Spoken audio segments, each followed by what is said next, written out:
पहिला हामी बिरामीहरूको लागि प्रार्थना गरौँ। तपाईँ जतिजना बिरामी हुनुहुन्छ तपाईँलाई प्रार्थनाको खाँचो छ भने हात उचाल्नु होला। हात उचाल्नु भएको बिरामी जति उभिनुहोस्।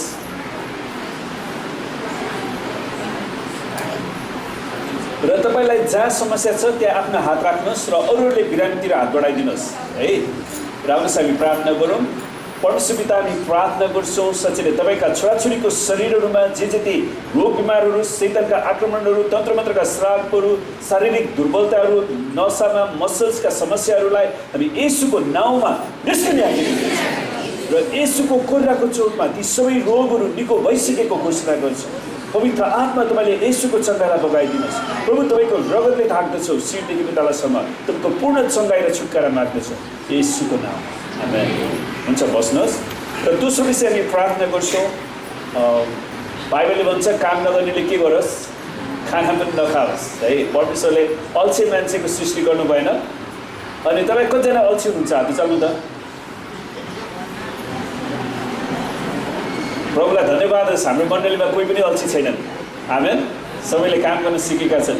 त्यसैले तपाईँ जतिजना काम गरिरहनु भएको छ, तपाईँको अर्थतन्त्रमा, तपाईँको कारोबारमा, तपाईँको तलबमा परमेश्वरको आशिष चाहिन्छ भने हात चाल्नुहोस् र म तपाईँको लागि प्रार्थना गर्नेछु ताकि परमेश्वरले हरेकको अर्थतन्त्रलाई बेहिसाब आशिष र उन्नति दिउन्। आमेन। परमेश्वर पिता हामी तपाईँलाई धन्यवाद दिन्छौँ यी मेहनती र परिश्रमी हातहरू जसले तपाईँको वचनअनुसार विभिन्न किसिमको व्यवसायमा रोजगारमा रहेर काम गरिरहनु भएको छ। हामी प्रार्थना गर्छौँ प्रभु तपाईँको जनको अर्थतन्त्रलाई तपाईँले प्रशस्त गरी आशिष र उन्नति दिनुहोस्। हरेकको तलबमा वृद्धि गराइदिनुहोस्, हरेकको कारोबारको भोल्युमलाई बढाइदिनुहोस्। प्रभु हामी प्रार्थना गर्दछौँ। हामी प्रार्थना गर्छौँ हाम्रो मण्डलीका हरेक बालबच्चाहरूको स्कुल फीहरू प्रभु तपाईँले जुटाइदिनुहोस्। हामी प्रार्थना गर्छौँ प्रभुजी अनि हरेकलाई घाँस बाँस कपास शिक्षा दीक्षा तपाईँले जुटाउनुहोस् पिता र आफ्नो स्वर्गीय पिताको महिमा गर्नलाई हरेकलाई सहायता गर्नुहोस्। प्रभु जसरी तपाईँले आशिष दिनुहुन्छ हरेकलाई दशांश बेटी, स्वेच्छाको बेटी, प्रेम बेटी, धन्यवादको बेटीहरू दिनलाई पनि तपाईँले सिकाउनुहोस् येशूको नाम। आमेन। हुन्छ, परमेश्वरलाई धन्यवाद होस्। हामी आजको लिडिङलाई म धेरै धन्यवाद दिन्छु। उहाँहरू एकदमै टाइमको राम्रो सदुपयोग गर्नुभयो अनि उहाँले आफ्नो व्यक्तिगत प्रचार गर्ने प्रयास पनि गर्नुभएन। लिडिङमा एउटा कुरा म तपाईँलाई अहिले नै सिकाउँछु। जसजना लिडिङ गर्नुहुन्छ नि, त्यहाँ अलिकति टाइम बढी रहेछ म प्रचार गर्छु। लिडिङ भनेको प्रचार गर्ने होइन क्या। आमेन। त्यो मैले धेरै कतिजना लिडरमा समस्या देखिरहेको छु। लिडरको काम मानिसहरूलाई परमेश्वरको वचन सुन्नको लागि उसको हृदयलाई तयारी बनाउने, तपाईँको प्रचार गर्ने होइन क्या। त्यो एउटा कुरा तपाईँले सम्झिराख्नु होला। हुन्छ, प्रभुलाई धन्यवाद होस्। र आजको विषय छ येशू ख्रीष्टले अन्धकारको कामहरूलाई प्रकट गर्नुहुन्छ अनि त्यसलाई समाधान पनि दिनुहुन्छ। आमेन। येशू ख्रीष्टले अन्धकारको कामलाई प्रकट गर्नुहुन्छ।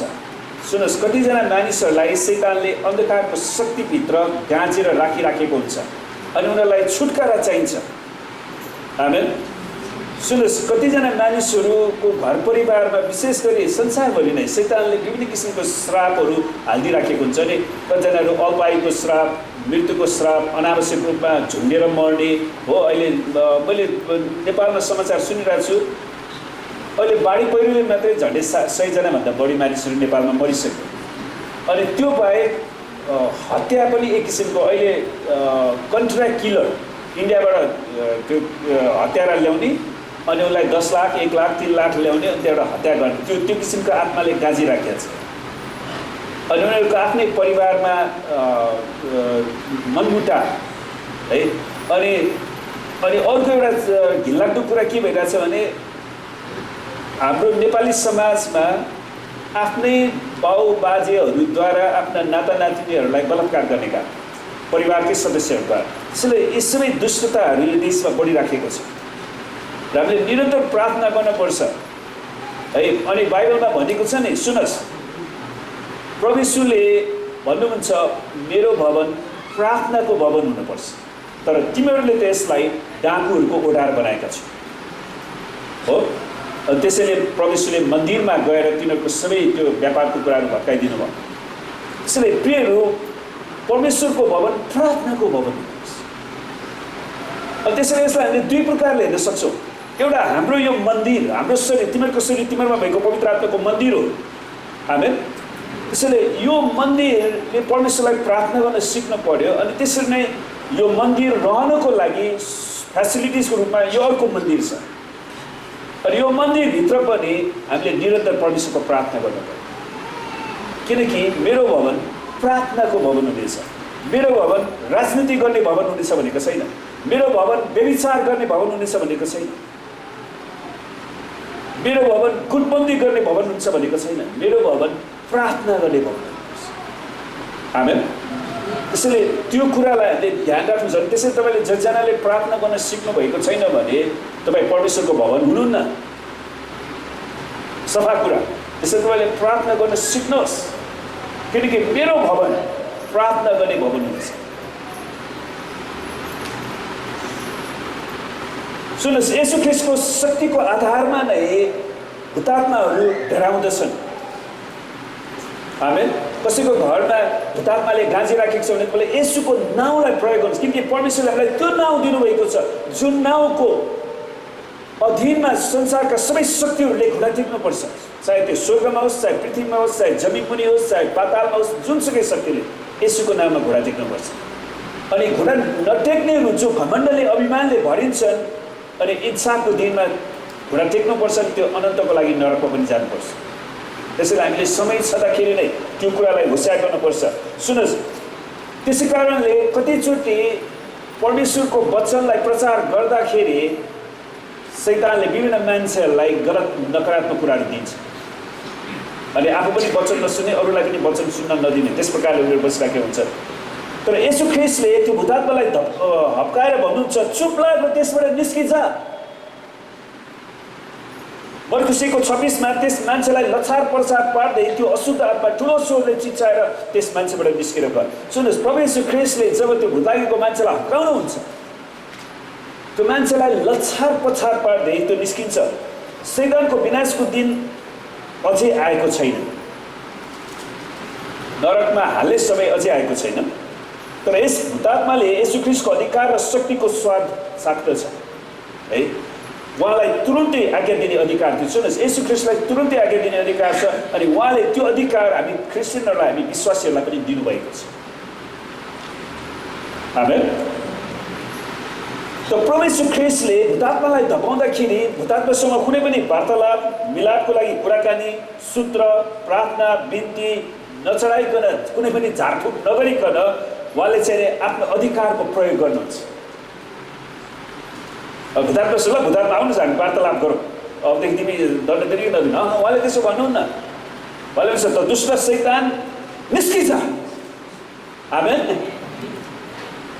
सुन्नुहोस्, भूतात्मासँग वार्तालाप हुँदैन, शैतानसँग कुनै वार्ता, त्यसलाई धूप विधि अक्षता नैवेद्य चढाइरहनु पर्दैन, त्यसलाई येशूको नाममा डाक्नुपर्छ।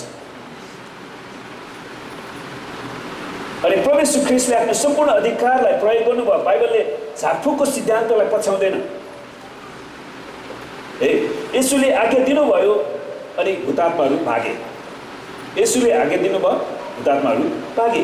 येशूले आफ्नो अधिकार चेलाहरूलाई दिनुभएको छ अनि प्रियहरू, त्यो अधिकार उहाँले हामी चेलाहरूलाई दिनुभएको छ। विश्वासीले रोगीहरूमाथि हात राख्दछ, तिनीहरू निको हुनेछन्। आमेन। त्यसैले परमेश्वरले दिएको अधिकारलाई चाहिँ हामीले प्रयोग गर्नु पर्यो। र आज येशूका चेलाहरूले पनि भूत पाउन सक्छन्। प्रेरित 16को 16देखि 18मा जोखना हेर्ने आत्मा भएकी एउटी कमारी केटी छ त्यहाँनिर। अनि पावल र हाम्रो पछि पछि लागि यसो भन्दै चिच्चाइ, यी मानिसहरू सर्वोच्च परमेश्वरका सेवकहरू हुन्। हेर्नुहोस् त, पावललाई पनि आत्मा छुट्याउनलाई अलिकति समस्या पर्यो, किनकि त्यो कमारी केटी जोसँग भूतात्मा थियो उसले भन्दाखेरि चाहिँ ठिक शब्द भनिरहेको थियो। पावलको बारेमा भन्दाखेरि यी मानिसहरू सर्वोच्च परमेश्वरका सेवकहरू, त्यो कुरालाई ठिक भनिरहेको थियो। त्यसले धेरै दिनसम्म यसो गरिरह्यो अनि त्यसपछि पावलले महसुस गरे कि शैतानले आफ्नो महिमा खोजिराखेको छ यी कुराद्वारा। तर पावलले झिजो मानेर फनक्क फर्की त्यस दुष्टात्मालाई भने, येशू ख्रीष्टको नाउँमा म तँलाई त्यसबाट निस्कने आज्ञा गर्दछु। अनि त्यो दुष्टात्मा त्यही घडी निस्किहाल्यो। सुन्नुहोस्, मूल कुरा के भने भूतात्मालाई प्रभु येशूको प्रचार गर्ने अधिकार छैन। त्यसैले कतिचोटि त्यसले नक्कल गर्न चाहन्छ है। कतिवटा मण्डलीमा, सुन्नुहोस्, काठमाडौँमा यस्तो मण्डली पनि रहेछ जहाँनिर त्यहाँ भेला भएपछि उसले पुरै निर्वस्त्र नाङ्गो भएर बस्नुपर्छ। कस्तो खालको मण्डली? येशूको नाउँमा सबै किसिमको गलत क्रियाकलाप हुँदो रहेछ। होसियार गर्नुहोस्। मैले पहिला पनि सुनेको थिएँ, रसुवातिर उनीहरू रातको 12 बजे केटाकेटी सबै निर्वस्त्र भएर प्रार्थना गर्न भेला हुने रहे चर्चमा। ती सबै क्रिस्चियन वा परमेश्वरको वचनको कुरा होइन, त्यो भूतात्माले लिएर आएको सिद्धान्त हो जसले येशूको नामलाई दुरुपयोग मात्रै गरे। अनि त्यस्ता कुराहरूदेखि हामी अलगिनुपर्छ। सुन्नुहोस्, येशू ख्रीष्टसँग र प्रेरितहरूसँग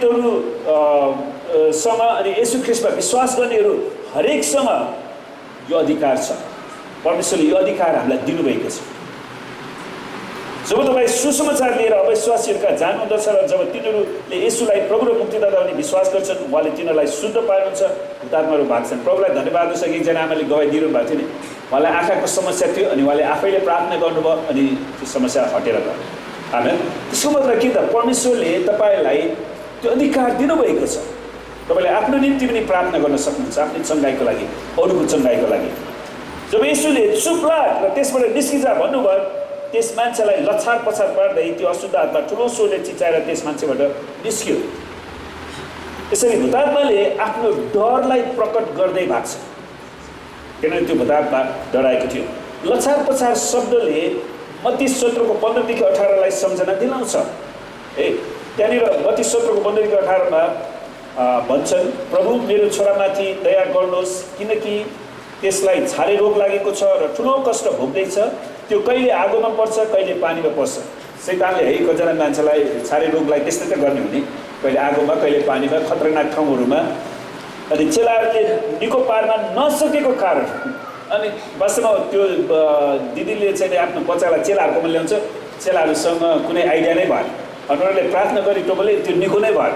अनि त्यसपछि येशूकोमा ल्याउँछ उनीहरूले। चेलाहरूले निको पार्न नसकेको कारण येशूले भन्नुभयो, ए अल्पविश्वासी र भ्रष्ट पुस्ता, कहिलेसम्म म तिमीहरूको साथमा रहनेछु? कहिलेसम्म मैले तिमीहरूलाई सहनु? त्यसलाई यहाँ मौका ल्याऊ। येशूले त्यसलाई हकार्नु भयो र भूतात्मा त्यसबाट निस्किगयो। त्यो केटो तुरुन्तै निको भयो। त्यसैले आज प्रियहरू, हामीहरूलाई परमेश्वरले यो शक्ति र अधिकार दिनुभएको छ, तर हामी परमेश्वरको मुहार खोज्नलाई कतिको समय बिताउँछौँ? किनकि यी सबै कुराहरू परमेश्वरको महापवित्र स्थानबाट आउने कुराहरू, किनकि परमेश्वर महापवित्र स्थानमा बास गर्नुहुन्छ। आमेन।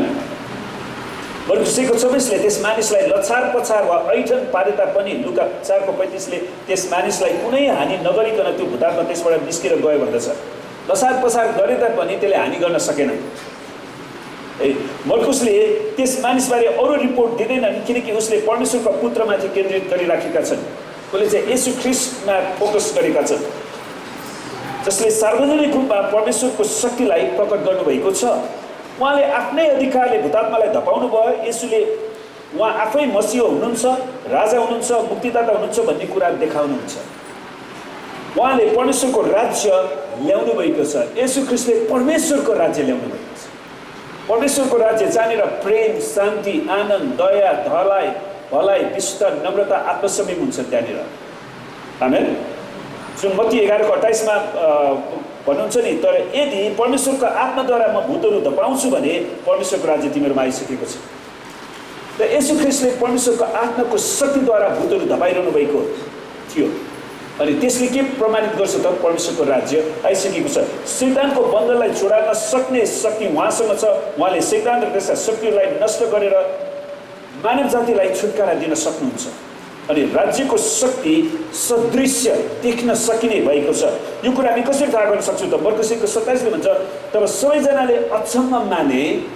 तिनीहरू पहिलेदेखि नै अचम्मित थिए र अहिले तिनीहरू झन् अचम्ममा परे। तिनीहरू यसो भन्दै आपसमा सोधासोध गर्न लागे, यो के हो? वास्तवमा त्यो यो के हो भन्ने जुन शब्द छ नि, तिनीहरूले गुनगुनाएका रहेछ। त्यसलाई चाहिँ बज भन्दो रहेछ। बज भनेको माउरीहरूले जुन गुनगुनाउँछ नि, त्यो सबै मान्छेले त्यो गुनगुनाए जस्तै त्यो शब्द प्रयोग भएको छ क्या। खास यो चम्मको कुरा कसैले नगरेको, कुनै रपाईले नगरेको, कुनै रपाईहरूले अहिलेसम्म इजरायलको इतिहासमा नभएको घटना अहिले घटिरहेछ। उनीहरू गुनगुनाइरहेको थियो। वाद विवाद गरे होइन, उनीहरू अचम्म मानिराखेका थिए। यो त नयाँ शिक्षा रहेछ। यसले त अधिकारसँग अशुद्ध आत्मालाई पनि आज्ञा गर्छन् र तिनीहरूले यिनको आज्ञा मान्दा रहेछन्। हरेक व्यक्तिलाई थाहा थियो कि अरू कोहीसँग नभएको शक्ति उहाँसँग थियो, येशू ख्रीष्टसँग थियो। मत्ती 9:33ले भन्छ, भूत निकाल्नेपछि त्यो गुङ्गो बोल्यो। त्यो गुङ्गो लाटो मान्छे बोल्यो अनि इजरायलमा कहिले यस्तो देखिएन भन्दै भिड छक्क पर्यो। ख्रीष्ट येशूको अधिकारको कारणले नै भूतात्माहरू चिच्याउँछन् है।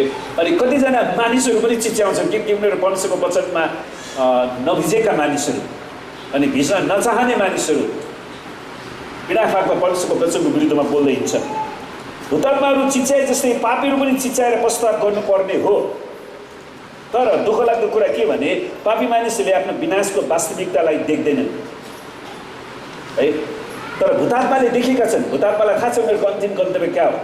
अनि धेरै मानिसहरूलाई थाहा छैन त्यो कुरा। दुःख लाग्दो कुरा चाहिँ छक्क पर्ने मानिसहरू र चिच्याउने भूतात्माहरू एउटै आगोको कुण्डमा सदाको निम्ति फ्याँकिनेछन् यदि उनीहरूले प्रस्ताव गरेनन्। यसो तपाईँ अचम्म परिराखेको छक्क परिराखेको चाहनुहुन्न, तर तपाईँले परमेश्वरको डर राखेको चाहनुहुन्छ। तपाईँले परमेश्वरलाई विश्वास गरेको चाहनुहुन्छ र उहाँलाई न्यायकर्ता र मुक्तिदाताको रूपमा ग्रहण गरेको चाहनुहुन्छ। मर्कुस 1:28 भन्छ अनि तुरुन्तै येशूको कीर्ति गालिलका इलाका वरिपरि चारैतिर फैलियो। त्यहाँ चाहिँ चाँडै नै भन्ने शब्द अनुवाद गरेर रहेछ। अनि तुरुन्तै येशूको कीर्ति गालिलका इलाका वरिपरि चारैतिर फैलियो। यो उहाँको सेवकाईको सुरुवात मात्र थियो। तर मर्कुस 1:39 भन्छ अनि सारा गालिलीमा तिनीहरूको सभाघरहरूमा प्रचार गर्दै र भूतहरूलाई निकाल्दै उहाँ हिँड्नुभयो। प्रभु यीशु ख्रीष्ट तापनि मानिसहरू छक्क पर्दै मात्रै ने तर प्रस्ताव गरेनन्। तर मानिसहरूले प्रस्ताव गरेनन्। येशू को हुनुहुन्छ भन्ने कुरा भूतात्माले थाहा पाएन पनि तिनीहरूले उद्धार पाएनन्। त्यसैले येशू परमेश्वर हुनुहुन्छ भन्ने कुरा थाहा पाएर त्यसले उद्धार दिँदैन रहेछ। येशूको अधिकारको अधीनमा आफूलाई ल्याउनुपर्छ, उहाँलाई ग्रहण गर्नुपर्छ। मानिसहरूले जबसम्म येशूमाथि आफ्नो विश्वास राख्दैनन् तबसम्म उनीहरूले उद्धार पाउँदैनन्। यहाँ हामीले येशू ख्रीष्टको महिमा र वैभवलाई देख्दछौँ जो दुवै मुक्तिदाता र न्यायकर्ता हुनुहुन्छ र हरेक मानव जातिले येशूको सामना गर्नुपर्नेछ। यसै कारण हामी उहाँका शिक्षा, स्पष्टता, सत्यता, शक्तिद्वारा अचम्म पर्नै पर्छ। साथै उहाँको पवित्रता, सुन्नुहोस्, प्रभु यीशु ख्रीष्टको पवित्रता, शुद्धता र न्यायदेखि डराउनु पर्छ। किनकि उहाँले कसैलाई पनि अन्याय गर्नुहुन्न। प्रभु यीशुले कसैलाई पनि अन्याय गर्नुहुन्न। आज परमेश्वरको अनुग्रह प्रशस्त हुँदाखेरि नै शैतानको अन्धकारको राज्यबाट निस्केर येशू ख्रीष्टको ज्योतिको राज्यमा प्रवेश गरिहाल्नुपर्छ। किनकि समय छँदाखेरि नै हरेक व्यक्ति जो येशू ख्रीष्टको शिक्षा र सेवकाईप्रति अचम्म परेका छन् उनीहरूले आउने हिंसाको वास्तविकतालाई बुझेर प्रस्ताव गरी क्षमा माग्दै येशू ख्रीष्टको मुक्तिमा प्रवेश गर्नु। त यसै कारण एफिसी 5:11-14 भने अनुसार अन्धकारका निष्फल कार्यहरूमा भाग नल्याऊ। अन्धकारका निष्फल कार्यहरूमा भाग नल्याऊ, बरु तिनलाई प्रकट गरिदेऊ, किनकि तिनीहरूले गुप्तमा गरेका कामहरूको विषयमा भन्नुपर्ने सर्वको कुरा है। तर ज्योतिद्वारा कुनै कुरा प्रकट गरिँदा त्यो प्रश्न देखिन्छ। त्यो कुरा जो प्रश्न देखिन्छ त्यो ज्योति हो। यसैले यस्तो भनिएको छ, ए निन्द्रामा परेकाहरू जाग र मरेकाहरूबाट उठ, ख्रीष्टले तिमीहरूलाई प्रकाश दिनुहुनेछ। है, कतिजना मान्छेहरू शरीरमा बाँचे पनि उनीहरू आत्मिक रूपमा मरेका छन्। अनि कतिजना येशू ख्रीष्टलाई चिनी टोपले तापनि उनीहरू वचनमा मरेका छन्, किनकि उनीहरू परमेश्वरको वचनलाई आफ्नो स्वार्थको लागि मात्र प्रयोग गर्न चाहन्छ। त्यो कुरामा पनि हामी विचार गर्नुपर्छ। सुन्नुहोस्, यो परमेश्वरको लिखित वचन हाम्रो जीवनमा रेमाको रूपमा आउनुपर्छ। अब यो आज म तपाईँलाई दुईवटा ग्रिक शब्द पनि सिकाउँदैछु, लोगस र रेमा। लोगस भनेको चाहिँ लिखित वचन, लिखित वचन भयो। रेमा भनेको चाहिँ जब यो वचनले तपाईँको हृदयमा बोल्न सुरु गर्छ, प्रकाश दिन सुरु गर्छ, त्यसलाई रेमा भन्छ। त्यसैले हामीले हरेकचोटि बाइबल पढ्दाखेरि प्रभु तपाईँको वचनले बोल्नुहोस्, वचनले त्यो कुरा आउनुपर्छ। रेमा भनेको के हो त? यो जब पवित्र आत्माले चेलाहरूलाई बोल्नु हुँदा उनीहरूको हृदयमा छुन्छ र प्रकाशको रूपमा प्राप्त हुन्छ। पवित्र आत्माले बोल्दाखेरि त्यो वचनले उनीहरूको हृदयलाई छुन्छ अनि प्रकाशको रूपमा प्राप्त हुन्छ। तब यो बोलेको वचन चाहिँ रेमा भन्छ, लिखित वचन रेमा भन्छ। रेमाले येशू ख्रीष्टले बोल्नुभएको वचनलाई जनाउँछ, जो तपाईँको हृदयमा त्यसले डाइरेक्ट छुन्छ। यसले काट्न सक्छ, छाट्न सक्छ, हरेक कुरा गर्छ। है, कहिलेकाहीँ तपाईँले भन्नुहुन्छ नि, वास्तवमा कहिले पास्टरले आज मलाई घोचेर भन्यो बा, खासै भन्यो भने पास्टरले घोचेर भनेको होइन, परमेश्वरको वचनले चाहिँ तपाईँको हृदयलाई काटेको हो। त्यो चाहिँ रेमाको रूपमा आएको हो क्या खास। त्यो रेमाको रूपमा आउँदाखेरि त्यसले काट्छ। अनि याद गर्नुहोस्, परमेश्वरको वचनमा चङ्गाइ गर्ने शक्ति पनि छ। जसरी परमेश्वरको वचनले काट्छ, तपाईँले त्यसलाई पश्चातापको रूपमा लिनुभयो भने त्यसले तपाईँलाई तुरुन्तै निको पनि पार्छ अनि छुटकारा पनि दिन्छ। आमेन। जस्तै भजन 51:11 पदमा दाउदले एउटा महत्त्वपूर्ण कुरा लेख्छन्, मलाई तपाईँको उपस्थितिबाट नहटाउनुहोस्। अझ इङ्ग्लिसमा हेर्ने भने उनले कडा शब्दहरू अनुवाद छ, cast me not away from that presence. मलाई तपाईँको उपस्थितिबाट नफ्याँक्नुहोस्, तपाईँको उपस्थितिबाट नफ्याँकिदिनुहोस्, नहटाइदिनुहोस्, मबाट तपाईँको पवित्र आत्मा नलैजानुहोस्। सुन्नुहोस्, हामी यो कुरा पढ्छ, हामीसँग भजन पनि छ, ममा शुद्ध हृदय सिर्जनुहोस् प्रभु, हामीले गाउने भजनको एउटा पार्ट सानो कोरस। तर दाउदले यो कुन सन्दर्भमा यो पश्चातापको भजन लेखेका थिएन, त्यसको सन्दर्भ बुझ्न पर्यो है। जब दाउदले बेतसिबा र उरियाको विरुद्धमा पाप गरेका थिए है, अनि त्यतिखेरका एकजना प्रख्यात अगमवक्ता नाथान अगमवक्तालाई परमेश्वरले यो कुरा प्रकट गर्नुहुन्छ। तब दाउदले यो पश्चाताप गर्छ, जुन कुरा 2 स्यामुएल 12:1-7 पाउँछ, त्यो तपाईँ आफै पढ्नु होला। नाथानले भन्छन्, तर तैँले उहाँको दृष्टिमा जे खराब थियो त्यो गरेर किन परमप्रभुको वचनलाई तुच्छ ठानिस्? तैँले हित्ती उरियालाई तरबारले मारिस् र तैँले त्यसकी पत्नीलाई आफ्नो बनाउन लगिस्। तैँले त्यस मानिसलाई अमनीहरूको तरबारले मर्न दिइस्। तैँले मलाई तुच्छ ठानेको हुनाले र हित्ती उरियाकी पत्नीलाई तैँले आफ्नो पत्नी तुल्याउनलाई लगेको हुनाले तेरो घरानालाई कहिले तरबारबाट विश्राम पाउने छैन। अनि वास्तवमा नथान अगमवक्तालाई परमेश्वरले यो प्रकट गरिदिनुहुन्छ, दाउदले उरिया र उसको श्रीमती बेतसिबाको विरुद्धमा पाप गरेको कारणले गर्दाखेरि। अनि त्यसैले परमेश्वरले उसलाई यो दण्ड दिनुहुन्छ, जुन कुरा 2 स्यामुएल 12:9-10 पाइन्छ। तब दाउदले नाथानलाई भने, मैले परमप्रभुको विरुद्धमा पाप गरेँ। सुन्नुहोस्, दाउदले तुरुन्तै पश्चाताप गर्छ। उसले अगमवक्ताको सामने भए, उनी राजा भए तापनि उनले भन्छन्, मैले परमप्रभुको विरुद्धमा पाप गरेँ। तब नाथानले त्यसलाई जवाब दिए, परमप्रभुले तपाईँको पाप लगिदिनु भएको छ, तपाईँ मर्नुहुने छैन। त्योभन्दा अगाडि वास्तवमा नाथानले एउटा मेटाफोरिकलको रूपमा, दृष्टान्तको रूपमा उसलाई बताउँछन्। अनि दाउदले इन्साफ गर्छ कि त्यो व्यक्ति मारिनुपर्छ, अनि त्यो व्यक्ति तपाईँ नै हुनुहुन्छ। वास्तवमा यो खण्डमा दाउदले आफ्नो मृत्युदण्ड आफैलाई घोषणा गरेका थिए। अनि जब उनले पश्चाताप गरे, परमेश्वरले उसलाई भन्नुभयो, तपाईँ मर्नुहुने छैन। अनि दाउदले यही पश्चातापको क्रममा यो भजन सङ्ग्रह 51 पश्चातापको भजन लेख्छ, ममा शुद्ध हृदय सिर्जनुहोस्। त्यसैले प्रियहरू, बाइबललाई हामीले त्यसको सन्दर्भमा बुझ्न सिक्नुपर्छ। अनि परमेश्वरको आत्माले त्यो वचन चाहिँ हाम्रो हृदयमा रेमाको रूपमा आउन सुरु गर्छ, त्यो लिखित वचन।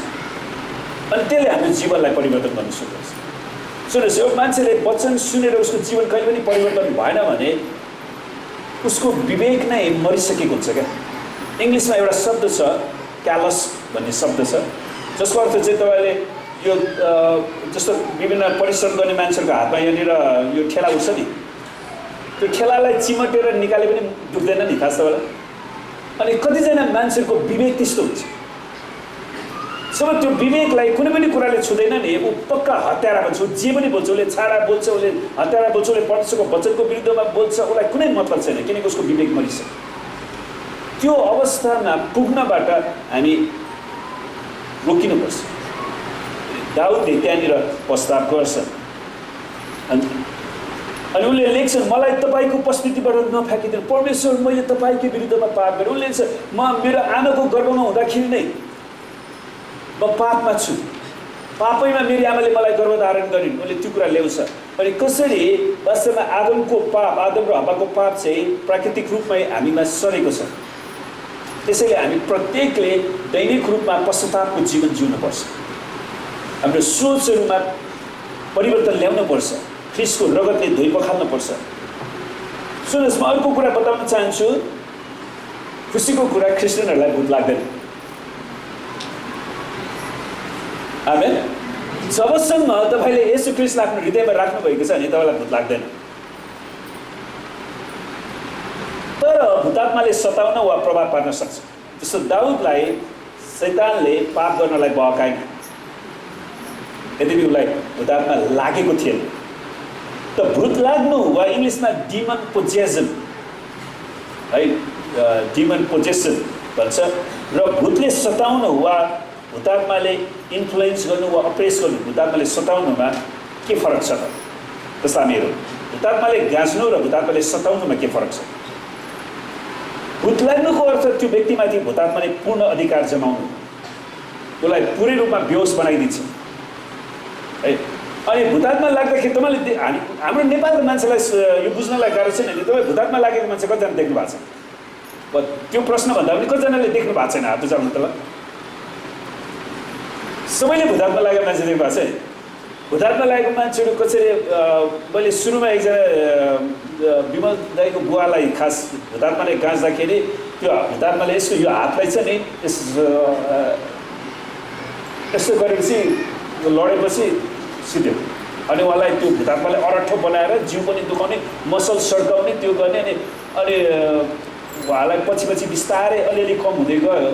अनि उहाँ हामीसँगै बस्नुहुन्थ्यो, बाबु मलाई छिटो भूतात्माले सताए, आइदिनु न छिटो, मलाई म लड्नुभन्दा अगाडि तपाईँले थामिहाल्नु। अनि मैले उहाँलाई मेरो यो छातीले उहाँलाई ढाडमा अडेस लगाएर उहाँको टाउकोमा हात राखेर प्रार्थना गर्नुपर्थ्यो। सुन्नुहोस्, त्यो भूतात्माले गाँजेपछि उसले बिचरा केही गर्नै सक्दैन। त्यो चाहिँ भूतात्माले गाँच्ने कुरा हो, पूर्ण अधिकार जमाउनु। जस्तै लुका 4:33 देखि 35 पनि सभाघरमा अशुद्ध भूतात्मा लागेको एउटा मानिस थियो र त्यो चर्को स्वरले चिच्यायो, हे सुन्नासुरी, तपाईँको हामीहरूसँग के काम? है, भूतात्माले चिच्याएर कराउँछ, के तपाईँ हामीलाई नष्ट गर्न आउनुभएको हो? मलाई थाहा छ तपाईँ परमेश्वरका पवित्र जन हुनुहुन्छ। भूतात्मालाई थाहा थियो यसो परमेश्वरका जन, परमेश्वरका पुत्र हुनुहुन्छ, मसीह हुनुहुन्छ भन्ने कुरा, तर इजरायलले थाहा पाएन। अनि आज कतिचोटि मण्डलीमा पनि धेरै मानिसहरूले सङ्गतिमा त आउँछन्, तर प्रभु येशू ख्रीष्टको सर्वोच्चतालाई नबुझेको कारण उनीहरू बिना खाएको कुरा गरिरहेको छ। अलिकति पनि परमेश्वरको डर भइदिएको भए उनीहरू परमेश्वरको वचनको आज्ञाकारी त हुन्थे नि। आमेन।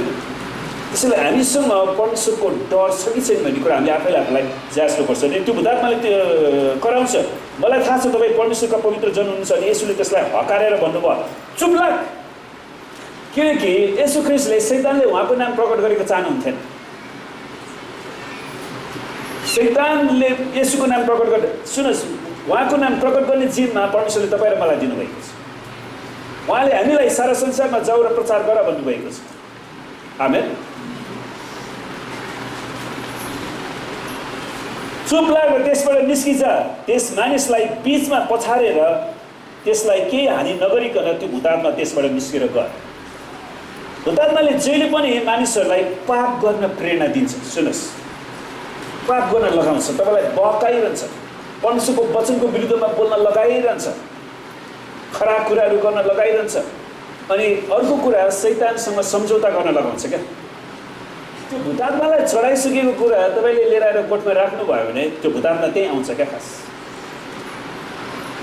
किनकि मैले बम्बईमा, अहिले त मुम्बई हो त्यो सहरको नाम, मुम्बईमा एकजना स्थानीय पास्टर बुवासँग हामी सेवाकाई गर्दै थियौँ। त्यतिखेरमा भर्खर त्यहाँ सेवाकाई गरिरहेको थियो हामी नेपालीहरूको माझमा। अनि उहाँले एउटा चाखलाग्दो कुरा दिनुभयो, भन्नुभयो त्यो रोमन क्याथोलिक परिवारमा चाहिँ भूतात्माले गाजिरहेको रहेछ क्या। अनि तपाईँलाई थाहा छ रोमन क्याथोलिकहरूले पनि रोजरी यस्तो त्यो लामाको जस्तै तिनीहरूले पनि गर्छ। अनि उनीहरूलाई त्यो बिचरा त्यहाँको त्यो पास्टरले चाहिँ नि त्यो उसलाई प्रार्थना गर्नुभयो, छुटकारै पाउँदैन त्यो आमाले बिचरा, है, छुटकारै पाउँदैन। अनि त्यसपछि उहाँले यसो हेर्नुभयो, तिनीहरूको कोठामा हेर्नुभयो, राखेर त्यो रोजरी रहेछ। अनि उहाँले भनेर तपाईँको रोजरी पनि फाल्नुपर्छ, यसलाई डढाएर फाल्नुपर्छ, त्यो माला क्या। अनि त्यसपछि उहाँले मान्नुभयो, त्यो डढाएर फालेपछि बल्ल त्यहाँबाट भूत भागेर क्या। अनि पछिबाट त्यो पास्टरबाले भन्नुहुन्थ्यो कि कसरी त्यो उहाँले त्यो गरिरहने रोजरीमा समेत भूतात्मा बस्दो रहेछ। पहिलो कुरा हाम्रो हृदयबाट फ्याँक्नु पऱ्यो, हाम्रो कोठामा राखेका छन् भने त्यसबाट पनि हटाउनु पऱ्यो। अनि शैतानले जहिले पनि त्यस प्रकारले हामीलाई फसाउन खोज्छ है। अनि तपाईँको जीवनमा श्राप ल्याउँछ, बाइबलमा विश्वासीहरूबाट भूतात्मा धपाऊ भन्ने आज्ञा त दिएको छैन नि त। विश्वासीहरूबाट भूतात्मा धपाऊ भनेको छैन। तर विश्वासीहरूलाई के भनेको छ? शैतानको विरोध गर भन्ने आज्ञा चाहिँ दिएको छ। आमेन। त्यसैले हामीले हरेक विश्वासीले आफ्नो तर्फबाट शैतानको विरोध गर्नुपर्छ। यसै कारण आफैलाई परमेश्वरको अधीनमा राख, दियाबलसको विरोध गर र त्यो तिमीहरूबाट भाग्नेछ। याकुब 4:7। सचेत रहो, जागर रहो, तिमीहरूका शत्रु दियाबलस कसलाई भेटाउँ र खाइहालौँ भने गर्जने सिंह चाहिँ खोजी हिँड्छ। है, त्यो गर्जने सिंह चाहिँ खोजी हिँड्छ। अनि विश्वासमा दरिला भएर त्यसको विरोध गर। त्यसैले शैतानको विरोध गर्नुपर्छ, जुन कुरा पहिलो पत्रुस 5:8 देखि 9 मा पाइन्छ। सुन्नुहोस्, विश्वासीहरू नयाँ सृष्टि हुन्। परमेश्वरलाई धन्यवाद छ, हामीहरू येशू ख्रीष्टमा नयाँ सृष्टि भएका छौँ। आमेन। पुरानो कुराहरू बितिसके, हेर ती सबै नयाँ भएका छन्। त्यसैले पुरानो कुराको गन्दामा किन फर्केने? पुरानो सोचमा किन फर्केने? यसै कारण तिनीहरूमा भूतात्मा होइन तर पवित्र आत्मा बास गर्नुहुन्छ। त्यसैले विश्वासीहरूमा पवित्र आत्मा बास गर्नुहुन्छ। तर सुन्नुहोस्, यदि साँच्चै परमेश्वरको आत्मा तिमीहरूमा बास गर्नुहुन्छ भने तिमीहरू पाप स्वभावमा होइन तर पवित्र आत्मामा हुन्छ। यदि साँच्चै परमेश्वरको आत्मा तिमीहरूमा बास गर्नुहुन्छ भने, त परमेश्वरको आत्मा ममा बास गर्नुहुन्छ भने म परमेश्वरको आत्माको अधीनमा पनि त जिउनु पर्यो। नत्र भने सुन्नुहोस्, कतिजनाले नक्कली क्रिस्चियनहरू पनि हुन्छन्। है, मैले हिजोअस्ति मात्रै युट्युबमा एउटा हेरिरहेको थिएँ। अफ्रिकाको एकजना पास्टरले कस्तोसँग उनीहरूले नक्कली काम गर्दो रहेछ भने त्यो विश्वासीहरूलाई फसाउनको लागि। अनि एकजना बहिनी रहेछ, अनि उसलाई चाहिँ काम नपाएपछि अब गाह्रो भयो, खाना कोठा भाडा तिर्नु पऱ्यो, सबै कुरा केही नभएपछि अनि गएर चर्चमा गएर पास्टरलाई भनेछ, गुरुबा मलाई काम नपाएर पैसै छैन, के गर्ने भन्नु। अनि ठिक छ, हामी तपाईँको लागि प्रार्थना गर्छु, म तपाईँलाई भन्छु, भेट्छु भनेर अनि गऱ्यो। अनि त्यसपछि त्यो नानी गइन् अनि उसले आफ्नो स्टाफलाई फर्कायो, तपाईँलाई भेट्न पठायो अर्को दिन, तपाईँलाई काम चाहिने होइन, काम चाहिन्छ, तपाईँले यसो हामीले भनेको कुरा गर्नुहोस् भनेर उसलाई झन्डै 2-3 लाख रुपियाँ दिएर अनि उसको सबै विवरण लिएर उसले के गर्यो भने, त्यो पास्टरले चाहिँ अगमबाणी बोल्दो रहेछ चर्चमा है। अनि उसले अगमबाणी बोलिदिन्छ लिएर आएर, अनि फलानु बहिनीलाई चाहिँ नि हेपाटाइट के अरे HIV एड्स पोजिटिभ थियो, अनि यो मितिमा उसको त्यो थियो। उनीहरूले सबै त्यो नक्कली रिपोर्टै हस्पिटलबाट किन्न सक्दो रहेछ क्या, फेरि पैसा दिएर। अनि यो बहिनीसँग चाहिँ HIV पोजिटिभको सबै थियो भनेर सबै अब हस्पिटलकै बिल लिएर आइदिएपछि सबैको सामने देखाएपछि पत्याउनु परेन। अनि हामीले प्रार्थना गरेपछि उसको चाहिँ अहिले नेगेटिभ भयो भनेर फेरि त्यो अर्को रिपोर्ट पनि, अनि सबैले ताली बजाएर परमेश्वरलाई धन्यवाद, परमेश्वरले गरेको काम होइन। पछि त्यो बहिनीलाई छुट्टै मान्छेले अन्तर्वार्ताले, तपाईँलाई साँच्चीकै पहिला HIV पोजिटिभ, अनि उहाँले के भन्नु थाहा छ, मसँग HIV एड्स नै थिएन, कसरी यो पोजिटिभ र नेगेटिभको कुरा।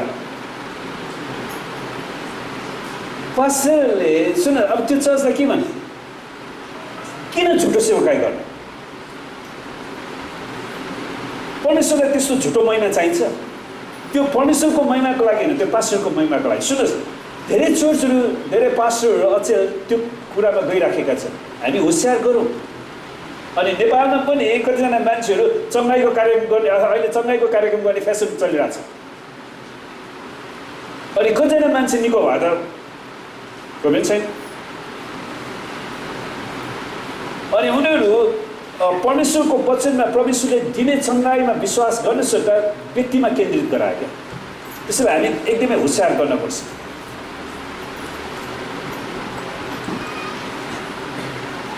त यदि परमेश्वरको आत्मा हामीमा बास गर्नुहुन्छ भने हामीलाई कुनै नक्कली काम गर्न आवश्यक छैन। आमेन। तर कुनै मानिसमा ख्रीष्टको आत्मा हुनुहुन्न भने त त्यो उहाँको हुँदै होइन। रोमी 8:9 मा पावलले यो कुरा लेख्छन्, यदि कुनै मानिसमा ख्रीष्टको आत्मा हुनुहुन्न भने त त्यो उहाँको हुँदै होइन। त्यसैले प्रियहरू, हामीले होसियार गर्नुपर्छ। त्यो मानिसहरूले क्रिस्चियन भनेर क्रिस्चियन जीवन चाहिँ जिएको छ कि छैन, उसको बोलीले के कुरा जनाउँछ, उसको बोलीमा तितो बनाएको छ कि हो। किनभने कतिचोटि मण्डलीमा पनि विभिन्न व्यक्तिहरू विभिन्न आशाहरू लिएर आउँछन्। यिनीहरूको आशा पुरा नभएपछि त्यसपछि उनीहरू पास्टरको विरुद्धमा जताततै बोलेर हिँड्न सुरु गर्छ, चितोपना। त्यसैले मैले यो परमेश्वरलाई धन्यवाद होस्, मैले यो लेसन धेरै वर्ष अगाडि सिकेँ क्या।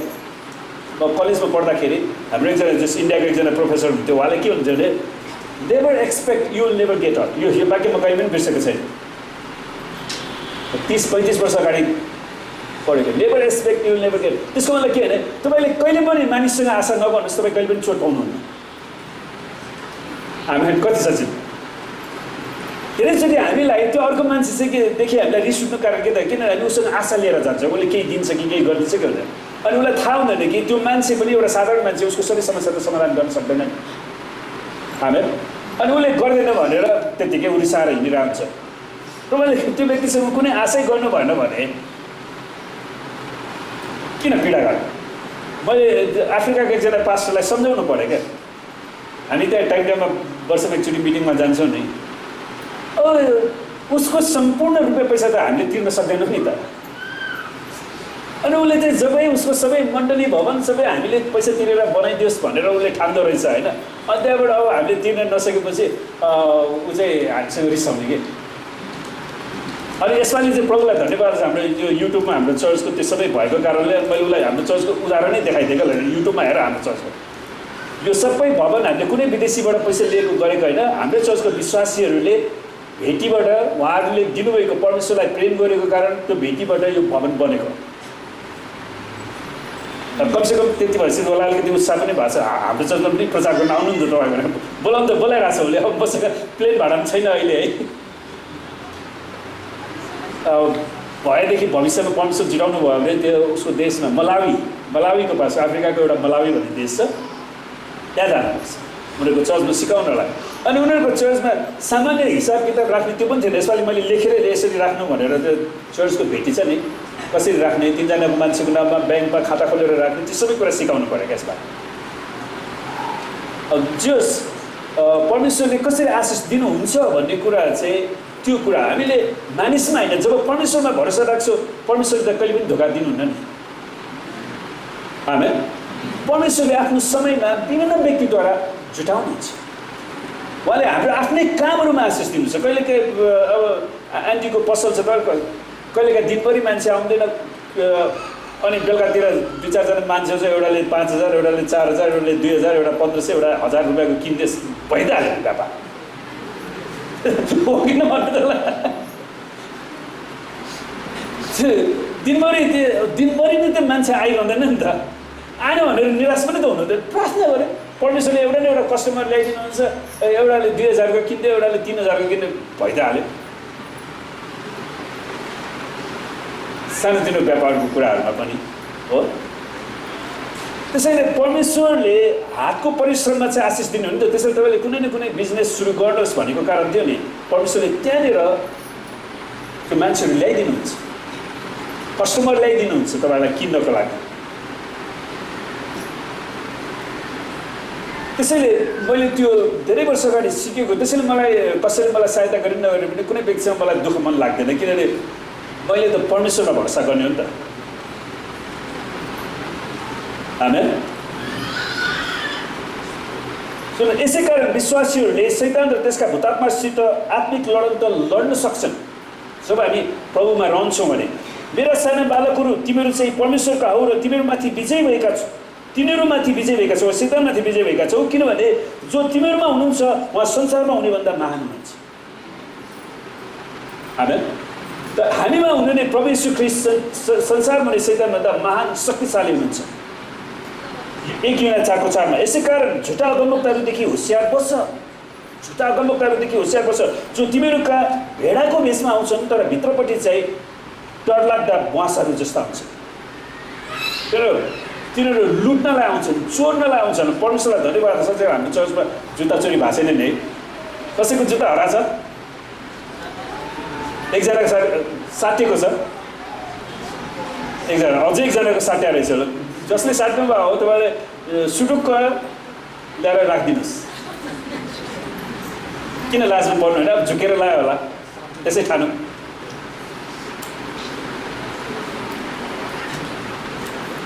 हामी कोही पनि परमेश्वरको भेटी दशांश चोर्न चाहँदैनौँ। आमेन। जुन कुरा मत्ती 7:15-23 पाइन्छ नि, दोस्रो पत्रुस 2:1 भन्छ, जसरी इजरायलीहरूका माझमा झुटा गमुक्ताहरू पनि थिए, त्यसरी तिमीहरूका माझमा झुटा शिक्षकहरू खडा हुनेछन्। त्यसैले झुटा शिक्षकहरू आइराखेका हुन्छन्, तिनीहरूलाई विभिन्न भ्रमका कुराहरू उनीहरूले फसाइराखेको हुनसक्छ। यिनीहरूले गुप्त रूपले विनाशकारी झुटा शिक्षाहरू ल्याउनेछन्। उनीहरू मण्डलीमा छ, यहाँ क्रिस्चियन छ, यो घरमा क्रिस्चियन छ भन्दै क्रिस्चियनलाई प्रचार गर्न आउँछ हो। अनि त्यसैले यिनीहरू गोप्य रूपले आउँछन् यहाँसम्म कि तिनीहरूलाई उद्धार गर्नुहुने स्वामीलाई पनि तिनीहरूले इन्कार गर्नेछ वा येशू ख्रीष्टलाई पनि इन्कार गर्न लाउनेछ र आफैमाथि चाँडै विनाश ल्याउँछन्। तर परमेश्वर विश्वासयोग्य हुनुहुन्छ। उहाँले तिमीहरूलाई तिमीहरूका शक्तिदेखि बाहिरका परीक्षामा पर्न दिनुहुने छैन। हाम्रो शक्तिभन्दा बाहिरको परीक्षामा उहाँले ल्याउनुहुन्छ, तर परीक्षाको साथसाथै उम्कने बाटो पनि दिनुहुन्छ। यसरी तिमीहरू त्यसलाई खप्न सक्नेछौ। जुन कुरा पहिलो कोरिन्थी 10:13 पाइन्छ। उहाँले हामीलाई परीक्षाको साथसाथै उम्कने बाटो पनि दिनुहुन्छ। त्यसैले हामी किन परीक्षामा फस्न जानु? परमेश्वरबाट उत्पन्न भएको कसैले पनि पाप गरिरहँदैन। पाप गरिरहने भन्ने एउटा स्वभाव हो, त्यो शैतानको कुरा। तर परमेश्वरका पुत्रले त्यसलाई सुरक्षित राख्नुहुन्छ र दुष्टले त्यसलाई छुँदैन। नेपाली अनुवादमा छुँदैन भनेर शब्द रहेछ, तर खराबी गर्न सक्दैन। दुष्टले त्यसलाई, परमेश्वरको जनलाई कुनै पनि खराबी गर्न सक्दैन। पहिलो योहन्ना 5:18 अर्थात् खराबी गर्नु, जुन इङ्ग्लिसमा हार्म भन्ने शब्द छ, त्यसलाई ग्रिकमा ह्याप्टो भन्ने शब्द छ। मैले तपाईँलाई यो ग्रिक शब्द लिएर आइरहेको छु, किनकि खराबी गर्न सक्दैन भन्नुको अर्थ के हो त? के चाहिँ खराबी गर्न सक्दैन? ग्रिकमा जुन ह्याप्टो भन्ने शब्द प्रयोग गरेको छ, जसको अर्थ बाँध्नु, जकड्नु वा कब्जा लिनु। अर्थात् विश्वास शैतानले तपाईँलाई खराबी गर्न सक्दैन भनेको मतलब कुनै पनि दुष्टले प्रभु येशू ख्रीष्टका विश्वासीलाई कब्जामा राख्न सक्दैन, आफ्नो कब्जामा राख्न सक्दैन। सुन्नुहोस्, म तपाईँलाई अर्को एउटा कुरा बताउँछु। जब परमेश्वरले तपाईँलाई प्रकाश दिनुहुन्छ नि, कुनै नयाँ कुरा दिनुभयो वा कहिलेकाहीँ परमेश्वरको वचन चाहिँ लोगस चाहिँ रेमाको रूपमा प्रकट हुन्छ वा तपाईँलाई प्रकाश पाउनुभयो, तपाईँ घमण्डले भरिनु हुँदैन। तपाईँले यो नठानुहोस् मलाई परमेश्वरले बोल्नुभयो, मलाई परमेश्वरले बोल्नुभयो, मलाई परमेश्वरले बोल्नुभयो। किन बोल्नुभयो? तपाईँलाई ठुलो बनाउनलाई, घमण्ड बनाउनलाई बोल्नुभयो हो र?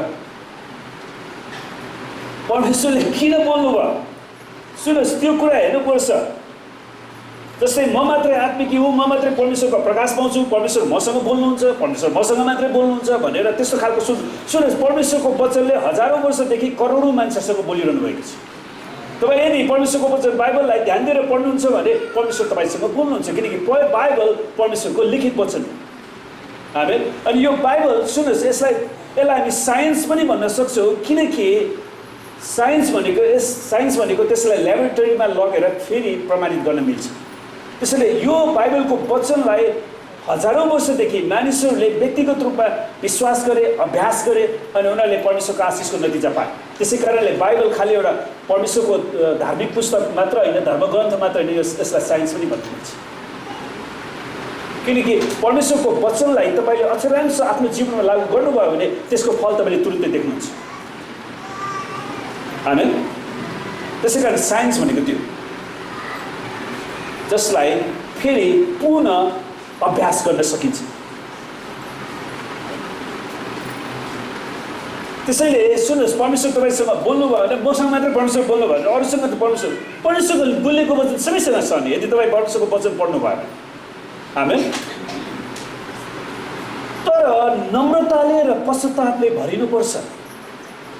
जब परमेश्वरले तपाईँलाई बोल्नुहुन्छ, तपाईँ नम्रताले पश्चातापले भर्नु। जस्तै जब यसैया अगमवक्ताले, सुन्नुहोस्, परमेश्वरको दर्शन देखे यसैया 6 अध्यायमा, उसले परमप्रभु चाहिँ सिंहासनमा बस्नुभएको देख्छ अनि त्यहाँनिर स्वर्गदूतले परमप्रभु पवित्र पवित्र पवित्र हुनुहुन्छ, जो हुनुहुन्थ्यो, हुन आउनुहुन्छ, त्यो दर्शनले जब प्रकाश पाउँछन्, त्यसपछि परमेश्वर मसँग बोल्नुभयो, परमेश्वर मसँग बोल्नुभयो भनेर उनी त्यसरी भनेन। उसले के भने?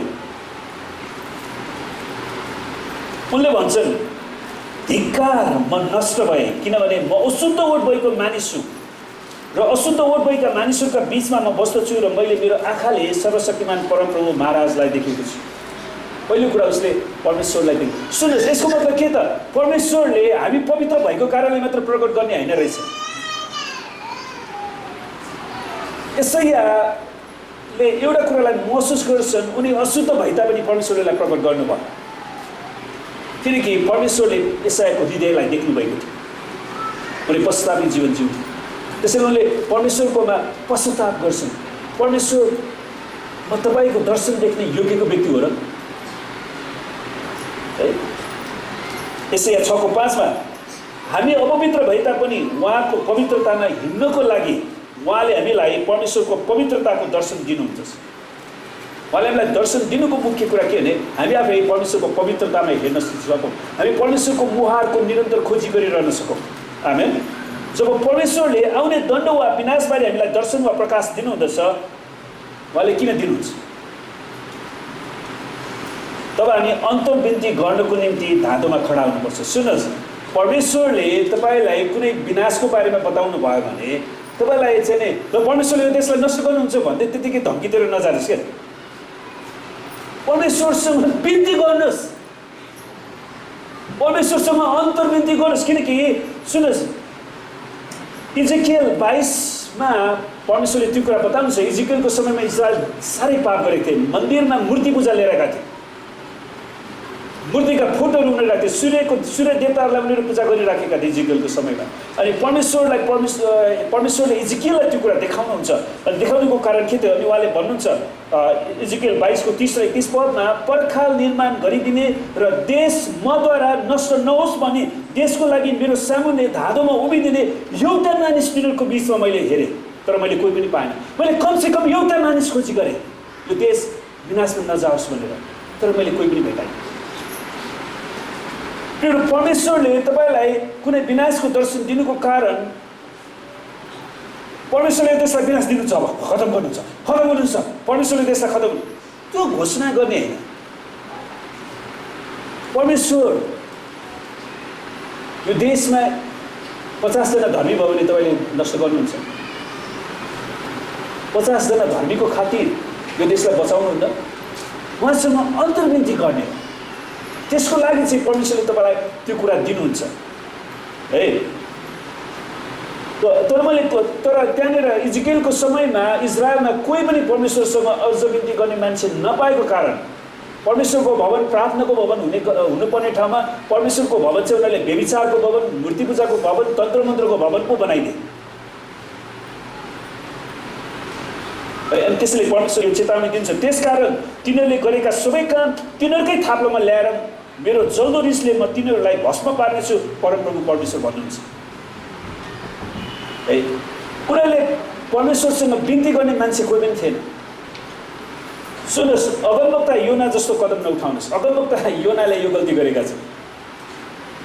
परमेश्वरले निनवेलाई नष्ट गर्छु भनेर भन्नुभयो, अनि योना चाहिँ एकदमै खुसी भयो, निनवेलाई नष्ट गर्नुहुन्छ परमेश्वरले, अब निनवेलाई नष्ट गर्नुहुन्छ। त्यसको कारणले होइन नि परमेश्वरले, पछि निनवेमा पछि सुन्नुहोस् योना आफै लाजमा पर्नु पर्यो, जसले गएर निनवेका मानिसलाई आउने इन्साफको घोषणा मात्रै गरे तर अन्त्यविधि गरेनन् उनले। जुन कुरा योना 3:4 पाउँछ, अबको 40 दिनमा निनवेको नष्ट हुनेछ, दिनगन्ती गर, अबको 40 दिनमा मिति लेखेर राख, अबको 40 दिनमा परमेश्वरले निनवेलाई नष्ट गर्नुहुन्छ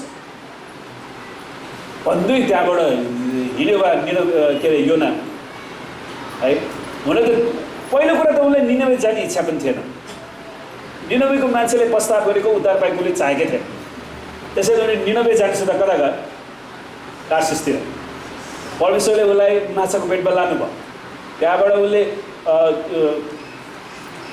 अनि त्यसमा हेर्नुहोस् त निनवेको निम्ति उसले कुनै पनि प्रार्थना गर्दैन। उसको प्रार्थना हेऱ्यो भने योना 2:7 उनी माछाको पेटभित्रबाट उनले प्रार्थना गरेका छन्, जब मेरो प्राण गलिसकेको थियो तब मैले भने हे परमप्रभु तपाईँलाई सम्झेर मेरो प्रार्थना तपाईँका उठ्यो र तपाईँको पवित्र मन्दिरभित्रै पुग्यो। अनि उसले हेर्नुहोस् उसको प्रार्थनाको कन्टेन्टलाई मैले राम्रोसँग अध्ययन गर्दाखेरि उसले निनवेको लागि के पनि प्रार्थना गरेको छैन। उसले त्यहाँ पनि विनाशकै प्रार्थना गर्छ। 8 पदमा जसले व्यर्थका मूर्तिहरूतिर मन लगाउँछन् तिनीहरूले पाउनुपर्ने अनुग्रहबाट तिनीहरू वञ्चित हुन्छ। निनवेको मान्छेहरू मूर्ति पूजा छ, तिनीहरू वञ्चित हुन्छ। तिनीहरूलाई किन परमेश्वरको अनुग्रह चाहिने? किन तिनीहरूलाई प्रचार गर्ने? परमेश्वर नष्ट गर्नुहुन्छ हो। तर म त धन्यवादको स्थिति सहित तपाईँमा बलिदान छ। त्यसो तर म त आफ्नो निम्ति मात्रै प्रार्थना गरेको छु। तर म त धन्यवादको स्तुति सहित तपाईँमा बलिदान चढाउने छु। मैले जो भाकल गरेको छु सोमा पुरा गर्नेछु। उद्धार परमप्रभुबाटै हुन्छ। तब परमप्रभुले माछालाई आज्ञा दिनु गर्नुभएर योनालाई पाखामा उक्लिदियो। हेर्नुहोस् है, त्यसपछि हामी देख्छौँ किन योनाले निनवेको लागि प्रार्थना गरेन। सायद निनवेको मान्छेले उद्धार पाएको नै उसले चाहेका थिएन है। अनि उनीहरूले प्रस्ताव गर्दैन। यिनीहरू हठी बाघीहरू, मूर्ति पूजकहरू, तन्त्रमन्त्र गर्नेहरू, व्यभिचार वेश्यावृत्ति गर्नेहरू, बेखतनेहरू, यिनीहरूको के काम छ? नष्ट होस्, नरकै जाओस् भन्ने सोच सायद योनाको जीवनमा थियो है। त्यसपछि हामी देख्छौँ निनवेको मान्छेले तिनको सोच विपरीत गरे। हेर्नुहोस् है, 3:5 देखि म पढ्दैछु। 4 पदमा उसले भन्छ, पहिलो दिन योना सहरभित्र बस्छ, पहिला निनवेभित्र जान्छ। तिनले यसो भनेर घोषणा गरे, अबको 40 दिनमा निनवे नष्ट हुनेछ। अबको 40 दिनमा निनवे नष्ट हुनेछ। उसको घोषणा त्यति नै थियो। उसले परमेश्वर निनवेमा तपाईँको जन छैन, कमसेकम निनवेलाई बचाउन चाहनुहुन्छ नि तपाईँ? उसकोमा त्यो कुनै हृदय नै छैन। निनवेलाई नष्ट गर्नुहुन्छ परमेश्वरले। अबको 40 दिन मिति लेखेर हेर, 40 दिन गन आजदेखि। अबको 40 दिनमा परमेश्वरले निनवेलाई नष्ट गर्नुहुन्छ। अनि उनले त्यो कुरा भने। तर 5 पदमा याद गर्नुहोस् तपाईँ, योना 2:5 पदमा जानुभयो भने निनवेका मानिसहरूले परमेश्वरमा विश्वास गरे। आमेन। निनवेका मानिसहरूले परमेश्वरमा विश्वास गरे, जुन कुरा योनाको मनमा कहिले पनि उसले सोचे पनि थिएन। तिनीहरूले उपवासको घोषणा गरेर तिनीहरूका ठुला साना सबैले भाङ्रा लगाए। याद गर्नुहोस्, उनीहरू अन्य जाति भए तापनि उनीहरूले उपवास चाहिँ भाङ्रा लगाएर परमेश्वरसँग प्रस्ताव गर्छ। जब त्यो खबर निनवेका राजा कहाँ पुग्यो, अब निनवे 40 दिनमा नष्ट हुन्छ, मिति लेखेर राख भनिसक्यो। अब यहाँ यरुसलेमबाट आएको एउटा अगमवक्ताले, निनवे भनेको सिरिया है, त्यसको राजधानी। तब उनी आफ्नो सिंहासनबाट उठे, राजा निनवेको राजा नै सिंहासनबाट उठे। उसले आफ्नो राजपोसाक फुकालेर भाङ्रा लगाएर खडा थियो। अब देशको सर्वोच्च मान्छेले नै सिंहासनबाट निस्किएर ओर्लेर भाङ्रा लगाएर प्रस्ताव गरेपछि सबै राष्ट्रले नै गर्ने भयो। त्यो चाहिँ एकदमै राम्रो उदाहरण भयो। अब देशको प्रमुखले नै प्रस्ताव गरिसकेपछि के भयो त? तब उनले यो घोषणा गरे। हेर्नुहोस् है, राजाले नै घोषणा गर्छन्। राजाको र भारदारको उर्दी अनुसार उसले सबै भारदारलाई बोलाउँछ। ल अब हामी के गर्ने? यहाँ यरुसलेमको अगमवक्ता आएर अब 40 दिनमा यो देश नष्ट हुन्छ भनेछ, हामी प्रस्ताव गरौँ, हामी बाँच्नुपर्छ। उनीहरू प्रस्ताव हेर्नुहोस्, उनीहरूले त्यो निर्णय गरे। कुनै मानिस हेर्छ, उनीहरूले उपवास कस्तोसँग ल्याउँछ, कुनै मानिस वा पशु, गाई गोरु वा भेडा बाख्रा कसैले केही खानेकुरा नखाओस्, न त केही पियोस्। कस्तो कडा उपवास है, विचार गर्नु न। निनवेको राजा त्यो बेलामा योनाको समयमा उनले साँच्चै नै प्रस्ताव गरे। हामी मात्र होइन, हाम्रो जनावरलाई पनि केही खान नदिउँ। अब हामी प्रस्ताव गरेपछि जनावरलाई पानी खुवाइरहनु त समय भएन नि त फेरि। सबै नै प्रस्ताव उपवास बस्ने। उसले त्यस्तो कुरा ल्याउँछ। तर मानिस र पशुले भाङ्रा लगाउँ र परमेश्वरमा पुकारा गरून्। तिनीहरू आफ्ना कुमार्गबाट फर्कुन्, तिनीहरूले गर्ने उपद्रव त्याग गरून्। राजाले भारदारले सबै उर्दी गरिदिन्छ। कसले जान्दछ परमेश्वरले मन नरम गर्नुहोला र दया गरेर आफ्नो भयानक रिसबाट फर्कनुहोला, यसरी हामी नष्ट हुने छैन। अनि उनीहरू प्रस्ताव गरे। तिनीहरूले के गरेर कसरी तिनीहरू आफ्नो कुमार्गबाट फर्केर आए भन्ने परमेश्वरले देख्नुभयो। योनाले त्यो कुरा देख्न चाहेन, तर परमेश्वरले देख्नु। परमेश्वरले मानिसको हृदय देख्नुहुन्छ। आमेन। उहाँले पश्चातापी हृदय देख्नुहुन्छ। तब उहाँलाई दया आयो र तिनीहरूलाई सर्वनाश गर्छु भने गर्नुभएको धम्की अनुसार उहाँले गर्नु भएन। सुन्नुहोस्, त्यसपछि योनाको प्रतिक्रिया हेर्नुहोस् 4 अध्यायमा। परमेश्वरको दयामा योनाको रिस, शीर्षकै त्यो दया छ। परमेश्वरको दयामा योनालाई रिस उठ्यो, तर योनालाई यो साह्रै मन परेन र तिनलाई रिस उठ्यो, किनकि उनले के चाहेको थियो, यो निनवे सहरको मान्छे मरोस्, नष्ट होस्। अनि तिनले परमप्रभुलाई यसो भनेर प्रार्थना गरे, हे परमप्रभु, म आफ्नो घरमा छँदै के मैले यही कुरा भनेको थिइनँ र? हेर्नुहोस् त, मैले यही कुरा भनेको थिइनँ र? परमेश्वरसँग उसले वार्तालाप गराएर रहेछ नि, निनवे बाँचोस् भनेर होइन? यसै कारणले म तर्सिसमा भागेर जान मैले आतुरी गरेको थिइनँ र? तिनीहरूले प्रस्ताव गर्छ, प्रस्ताव गऱ्यो भने तपाईँले दया देखाउनुहुन्छ, म किन तिनीहरूलाई दया देखाउनु? तिनीहरू मरिजाओस्, नरकै जाओस्। त्यसैले त म तर्सिसमा भागेर। तपाईँ अनुग्रहकारी र करुणामय, रिस गर्नमा धैर्यवान, दयामा प्रशस्त, दुःख दिनमा बेखुसी हुनुहुने परमेश्वर हुनुहुन्छ भने मैले जानेको थिएँ। मलाई त्यो कुरा थाहा थियो। अगमवक्ता त अगमवक्ता, कस्तो अगमवक्ता, आफ्नो शत्रु राज्य नष्ट होस् भन्ने चाहे। अब हे परमेश्वर, मेरो प्राण लिनुहोस्, किनभने मेरो निम्ति बाँच्नुभन्दा त मर्नु नै होस्। फेरि अर्को परमेश्वरले उसलाई त्यो निनवेको मान्छेलाई दया देखाउनु भयो, ऊ अब आत्महत्या गर्ने विचार गर्यो। मलाई मार्नुहोस् तपाईँले। उसँग हेर्नुहोस्, अन्तर्विन्ती गर्ने अब परमेश्वरले निनवेलाई 40 दिनमा नष्ट गर्नुपर्छ मिति लेख भनेको छ। अब उनीहरू प्रस्ताव गरे, परमेश्वरले दया देखाउनु भयो, उसको कुरा त पुरा भएन। उसले पहिल्यै परमेश्वरसँग अर्जी गराए भए कुरै अर्को हुन्थ्यो। तर परमप्रभुले जवाब दिनुभयो, के रिस गर्ने तेरो हक छ र? तेरो के हक छ रिस गर्नेलाई? मैले मेरो दया देखाउने कुरामा। अब योना सहरबाट निस्केर त्यस सहरको पूर्वपट्टिको एउटा ठाउँमा गएर बसे। तिनले त्यहाँ एउटा छाप्रो बनाएर त्यस सहरलाई के हुँदो रहेछ सो हेर्नलाई त्यसैको छायामा बसेको। अझै त्यो उसले त्यो सहर नष्ट हुन्छ कि भन्ने आशमा अझै बसिरहेछ। तब परमप्रभु परमेश्वरले उसलाई सिकाउनलाई, पाठ सिकाउनु भए, पाठ सिकाउनलाई एउटा लौका मार्नु भयो र योनाको शिरमा त्यो छाया होस् र तिनको दुःख हरण होस् भनेर त्यसलाई बढाउनु भयो। यसैले लौकाको कारण एउटा अत्यन्तै खुसी भयो। लौका फल्यो, त्यहाँनिर घाँसपातहरू निस्क्यो, उसलाई शीतल पनि आयो चर्को घाममा है। तर भोलिपल्ट बिहान उज्यालो हुँदा परमेश्वरले एउटा किरालाई खटाउनु भयो र त्यसले त्यस लौकालाई खाइदियो र त्यो ओइलाइहाल्यो है। सूर्य उदयपछि परमेश्वरले पूर्वदेखि पोल्ने बतास चलाइदिनु भयो। यतिसम्म कि घाम टन्टला पुरुषसित योनाको टाउकोमा परेर तिनी मुर्छा परेर मर्ने इच्छा गरेर भने मेरो निम्ति बाँच्नुभन्दा त मर्नु नै असल छ। यो अगमवक्ता पनि कोही अगमवक्ताहरू कस्तो अगमवक्ता है, खालि आफ्नो निम्ति मात्रै बाँच्न चाहन्छ। सेवकाई त अरूको निम्ति हो नि, परमेश्वरले अरूलाई पनि त बचाउन चाहनुहुन्छ। उहाँले नन इजरायलाइट्स पिपलहरू, अन्य जाति मान्छेहरूलाई पहिल्यैदेखि नै परमेश्वरले बचाउन चाहनु भएको थियो। सुसमाचार प्रचारकको रूपमा उसलाई पठाउनु भएको थियो। उसले ठुलो मण्डली सभागर सुरु गर्नुपर्ने ठाउँमा निनवे सहरमा नष्ट हुन्छ भनेर मात्रै धम्किदिन गयो। तर परमेश्वरले योनालाई भन्नुभयो, के लोकका कारण रिसाउन तेरो हक छ? तिनले भने मेरो हक छ, म मरुन्जेलसम्मै रिसाउँछु। विचार गर्नुहोस्।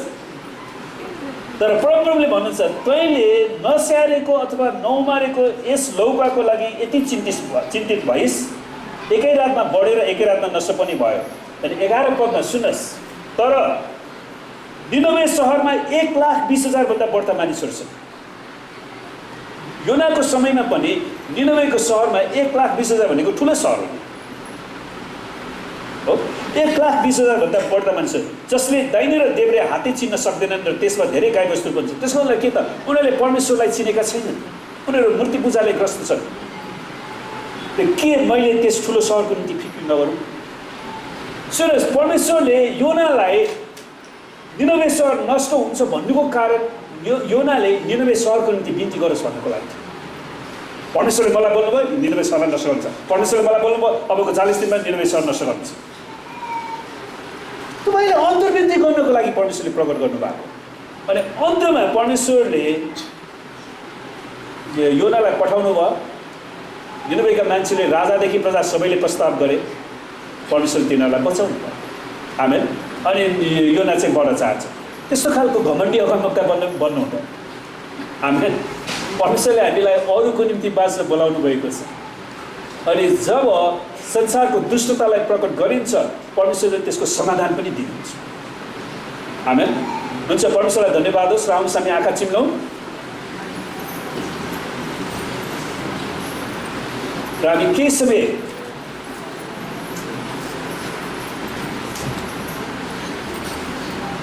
परमेश्वरको वचनलाई मनन गरौँ। र यो समय हामी धेरै लामो समय लिँदैन, तर प्रत्येकले नेपालमा भएका 3 करोड मानिसहरू जसले परमेश्वरलाई चिनेका छैनन् अनि कतिजनाले झुटे शिक्षाकोमा फसेका छन्, हामी प्रार्थना गरौँ परमेश्वरले यो मानिसहरूको मनलाई आफूतिर खिचौँ। आमेन। परमेश्वर पिता, हामी तपाईँलाई धेरै धन्यवाद दिँदछौँ र हाम्रो पुनरुत्थान एक्लेसिया मण्डली परिवारमाथि प्रभु निरन्तर तपाईँको अनुग्रह र अन्तर्वृत्ति गर्ने आत्मा खन्याउनुहोस्। जस्तै तपाईँले भन्नुभयो, मेरो भवन सबै जातिको निम्ति प्रार्थना गर्ने भवन हुन्छ। प्रभु, हामी प्रत्येकलाई सबै जातिको निम्ति प्रार्थना गर्ने हृदय दिनुहोस्। हामीलाई तपाईँको सामने घोडा टेक्ने व्यक्तिहरू बनाउनुहोस्, हामी प्रार्थना गर्दछौँ।